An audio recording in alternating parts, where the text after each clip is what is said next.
ठीक है, तो अभी इस वीडियो में हम पढ़ने वाले हैं कि एक प्राकृतिक संख्या क्या होती है या फिर नेचुरल नंबर किसे कहते हैं और होल नंबर किसे कहते हैं, यानी कि पूर्ण संख्या क्या होती है। ठीक है, नेचुरल नंबर को हिंदी में बोलते हैं प्राकृत संख्याएं, होल नंबर को हिंदी में बोलते हैं पूर्ण संख्याएं। ठीक है, तो नेचुरल नंबर क्या होता है, अगर हम पहले नेचुरल नंबर की बात करेंगे या फिर प्राकृतिक संख्याओं की बात करेंगे, तो प्राकृतिक संख्या वो होती हैं जो हम गिनती के लिए इस्तेमाल करते हैं। ठीक है, जब भी हमें दी गई वस्तुओं की गिनती करनी हो, हमारे सामने कोई भी चीज़ रखी हुई है, कोई भी वस्तु है, अगर हमें उनकी गिनती करनी है तो हम क्या करते हैं, प्राकृत संख्याओं से गिनती करते हैं। जैसे कि मैं यहाँ पे बोलूँ कि कितने आम हैं, कितने मैंगो यहाँ पे रखे हुए हैं, तो आप क्या करोगे, 1 2। ठीक है, यही गिनती रहेगी, 1 रहेगा 2 रहेगा, आप मेरे को बताओगे कि टोटल 2 यहाँ पे मैंगो रखे हुए हैं। ठीक है, ऐसे ही अगर मैं ये पूछूं कि यहाँ पे कितनी पेंसिल पड़ी हुई हैं, तो कितनी पेंसिल है, 1 पेंसिल है, तो यहाँ पे 1 हो गया। अगर यहाँ पे ये पूछा जाए कि कितने एप्पल्स रखे हुए हैं, तो कितने एप्पल्स हैं, आपकी गिनती कैसी होगी, 1 2 3 4 5। तो ये जो हमारी 1 2 3 4 5 ये जो गिनती है, ये होती है हमारे नेचुरल नंबर्स। ठीक है, या फिर इनको हम लोग क्या बोलते हैं, प्राकृत संख्याएं, जो अपने आप गिनने के लिए इस्तेमाल की जाती हैं। तो यहाँ पे अब हम लोग कुछ चीज़ें समझ लेते हैं जो कि पेपर्स में भी काफ़ी ज़्यादा पूछी जाती हैं और बहुत ज़्यादा इस्तेमाल होती हैं। ऐसी सबसे पहला क्वेश्चन क्या हो जाएगा अपना, क्वेश्चन नंबर 1 हो जाएगा कि सबसे छोटी प्राकृतिक संख्या कौन सी है।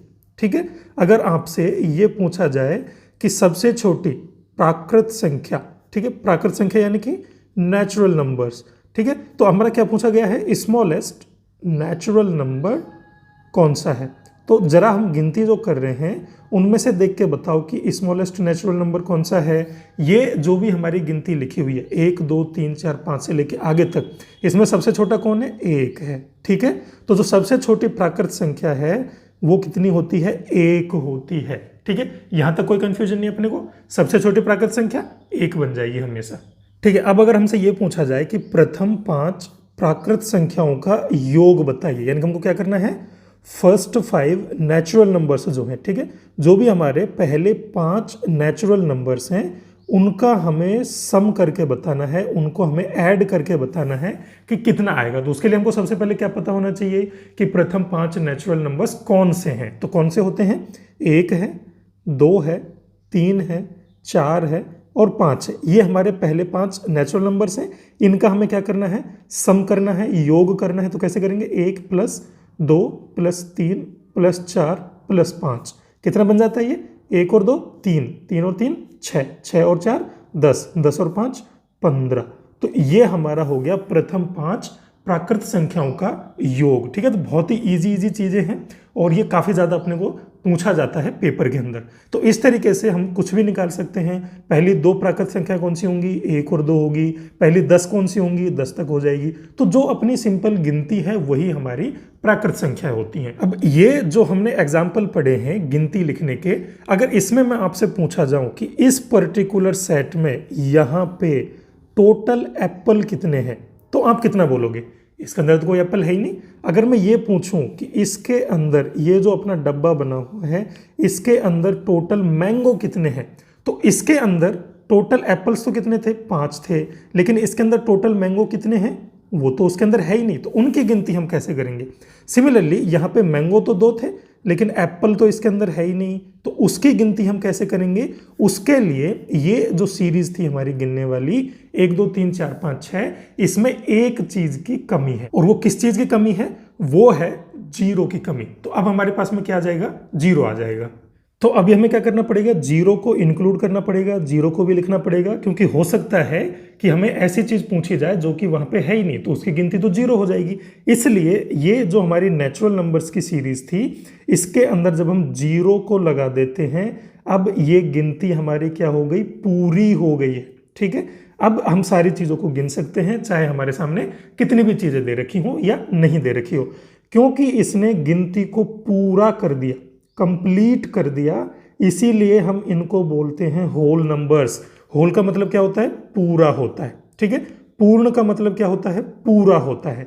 कंप्लीट हो गई। अगर कोई चीज़ हमारी कंप्लीट हो गई है, कोई चीज़ हमारी पूरी बन गई है, तो उसको हमने क्या बोल दिया, होल नंबर्स बोल दिया। इसीलिए होल नंबर में हमेशा 0 आएगा, नेचुरल नंबर में 0 नहीं आएगा। ठीक है, नेचुरल यानी कि जो अपने आप गिनने में आता है, होल यानी कि अब हम सारी चीज़ों की गिनती अच्छे से कर सकते हैं। ये इन दोनों के अंदर अंतर हो गया। ठीक है, ठीक है। तो इसी तरीके से अगर हमसे पूछा जाए कि सबसे छोटी पूर्ण संख्या कौन सी होगी या फिर स्मॉलेस्ट होल नंबर कौन सा होगा, तो अपनी जो होल नंबर की सीरीज थी वो क्या है, 0 1 2 3 4 5 है, ऐसे बढ़ती जा रही है इस तरफ। ठीक है, तो सबसे छोटा कौन सा है, 0 है। तो सबसे छोटी होल नंबर या फिर सबसे छोटी पूर्ण संख्या होती है 0। अब अगर हमसे पूछा जाए प्रथम 5 पूर्ण संख्याओं का योग करके बताओ, तो पहली 5 पूर्ण संख्या कौन सी हैं, पहले वो लिख देंगे। कौन कौन सी होंगी, 1 2 3 4 और 5, ये हमारी पहली 5 पूर्ण संख्याएं हैं। ठीक है, इनका हमको क्या करना है, योग करके बताना, यानी कि 0 + 1 + 2 + 3 + 4। तो ये कितना हो जाता है, 0 और 1 1, 1 और 2 3, 3 और 3 6 और 4 10। तो ये हमारा हो जाएगा पहली 5 पूर्ण संख्याओं का योग। तो यहाँ पे आपको अंतर समझना पड़ेगा। जब हम प्राकृत संख्याओं की बात करते हैं तो उसमें 0 नहीं होता है, वो 1 से शुरू होती हैं। जब हम पूर्ण संख्याओं की बात करते हैं तो वो 0 से स्टार्ट होती हैं। यही इन दोनों के अंदर अंतर है। ठीक है, अब हमारे पास में ये अगला सवाल है जिसमें हम होल नंबर और नेचुरल नंबर यानी कि पूर्ण संख्याएं और प्राकृत संख्याएं दोनों का एक साथ इस्तेमाल करेंगे। तो इसमें हमसे पूछा गया है कि प्रथम 5 पूर्ण संख्याओं के योग ये कितना होता है। पहली 5 पूर्ण संख्याएं कौन कौन सी हैं, 0 है, 1 है, 2 है, 3 है और 4 है। हो गई 5, 1 2 3 4 5। ये पहली 5 पूर्ण संख्याएं हैं जिनका योग है 10। तथा पहली 5 प्राकृत संख्याओं का योग, पहली 5 प्राकृत संख्याएं कौन सी हैं, 1 2 3 4 और 5, इनका योग कितना है, 15। इनके दोनों के योग में अंतर बताइए। अंतर यानी कि इन दोनों के बीच में डिफरेंस कितना है। डिफरेंस यानी कि कैसे निकालते हैं, बड़े वाले में से छोटे वाले को घटा देते हैं। तो हम क्या करेंगे यहाँ पे, 15 - 10 तो कितना है, 5 है। ठीक है, तो यहाँ पे एक चीज आपको ये अच्छे से समझ लेनी है। अगर हमारे पास कभी भी ऐसा सवाल आता है जिसमें ये पूछा जाए कि पहली 5 पूर्ण संख्याएं और पहली 5 प्राकृत संख्या, अगर ये दोनों बराबर है, यहाँ भी 5 प्राकृत है और 5 ही पूर्ण है, तो उनके योग का अंतर हमेशा उसके बराबर होता है। ठीक है, कहने का मतलब क्या है, अगर आपसे ये पूछा जाए कि फर्स्ट 4 होल नंबर्स इनका आपको सम करना है, ठीक है, और फर्स्ट 4 नेचुरल नंबर्स यानी कि पहले 4 पूर्ण संख्याएं, पहली 4 प्राकृत संख्याएं, इनका योग करके उनका अंतर आपको बताना है, तो वो कितना होगा, इसको बिना सोचे समझे आप क्या कर दोगे, 4 कर दो। ठीक है, तो ये कैसे आएगा, इसके लिए अपन क्या करेंगे, पहले 4 नेचुरल संख्याएं देखेंगे कौन कौन सी हैं, प्राकृत संख्याएं 1 2 3 और 4। इसमें से हमको घटाना है किसको, होल नंबर्स को, पूर्ण संख्याओं को। तो पूर्ण संख्याएं कौन कौन सी हैं, 0 1 2 और 3। ठीक है, तो इसमें हमेशा 1 से 1 कटेगा, 2 से 2 कटेगा, 3 से 3 कटेगा, केवल 4 बचेगा। तो इसका उत्तर क्या आ जाएगा, 4 आ जाएगा। ऐसे अगर आपसे पूछा जाता पहली 3 प्राकृत संख्याएं, ठीक है, इनका अपने को योग करना है, इसमें से अपने को घटाना है पहली 3 पूर्ण संख्याओं का योग। ठीक है, पहली 3 पूर्ण संख्याओं का योग, तो वो कितना आएगा, वो हमेशा 3 आ जाएगा। ठीक है, कैसे आएगा, 3 प्राकृत संख्याएं कौन कौन सी हैं, 1 2 और 3।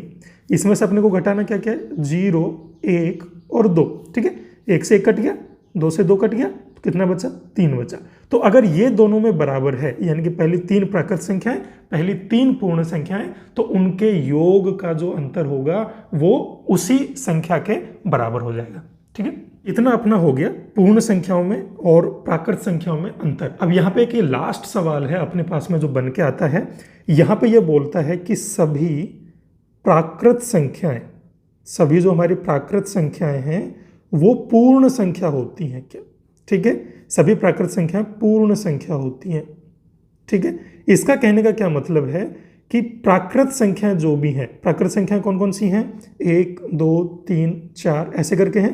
पूर्ण संख्या कौन सी है, 0 1 2 3 4। ठीक है, आगे तक। तो क्या सभी प्राकृत संख्याएं पूर्ण संख्याएं होती हैं, हाँ होती हैं, क्योंकि 1 भी पूर्ण संख्या है, 2 भी पूर्ण संख्या है, 3 भी है, ये सारी पूर्ण संख्याएं हैं।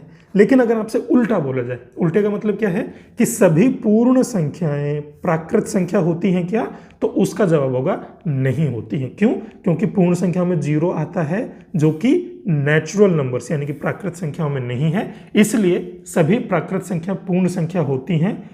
लेकिन ठीक है, यहां पे सभी प्राकृत संख्या पूर्ण संख्याएं होती हैं, लेकिन सभी पूर्ण संख्याएं, ठीक है, जो अपनी होल नंबर्स हैं, सभी पूर्ण संख्याएं प्राकृत संख्या नहीं होती।